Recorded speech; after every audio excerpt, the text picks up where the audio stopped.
The last call. The old rotary phone sat on the dusty table in the hallway of Grandma Elsie's house, a relic from a bygone era.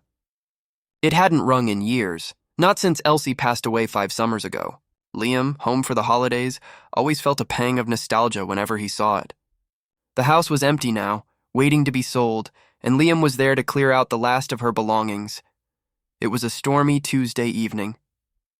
Rain lashed against the windows and the wind howled like a banshee through the tall pines outside. Liam was in the living room, sifting through old photo albums when the impossible happened. The old rotary phone rang. Ring. Ring.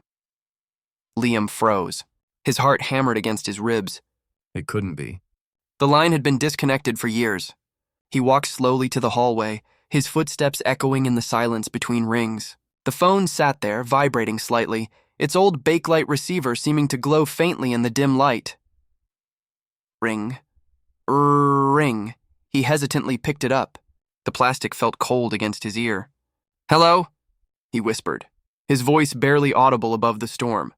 A crackle of static, then a faint, raspy breath. It sounded like someone struggling to inhale. And then a voice. It was undeniably Elsie's voice, but not as he remembered it. It was thin, strained, and filled with a profound sorrow. "Liam." "Is that you?" Liam dropped the phone. It clattered against the wooden floor, the ghostly voice still audible from the receiver. He stared at it, wide-eyed, his mind screaming for a rational explanation. A prank? Impossible. An old recording? Not like this. He slowly bent down and picked it up again, trembling. "Grandma?" he managed, his voice cracking, more static. Then the whisper returned, closer this time, as if she were right beside him. "The necklace.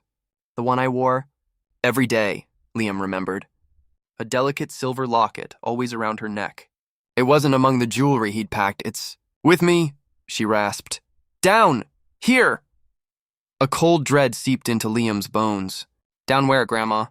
he asked, though he already knew. The line went dead. No click, no dial tone, just absolute silence. Then, a single sharp thud echoed from the basement below. Liam didn't wait.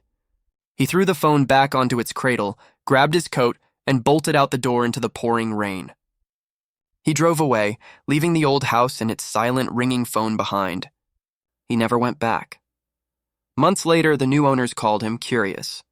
They'd found an old silver locket, buried deep in the soil beneath the basement floor, right where Grandma Elsie's casket had been laid to rest. They asked if he knew anything about it. Liam just told them to never, ever answer that old rotary phone if it ever happened to ring.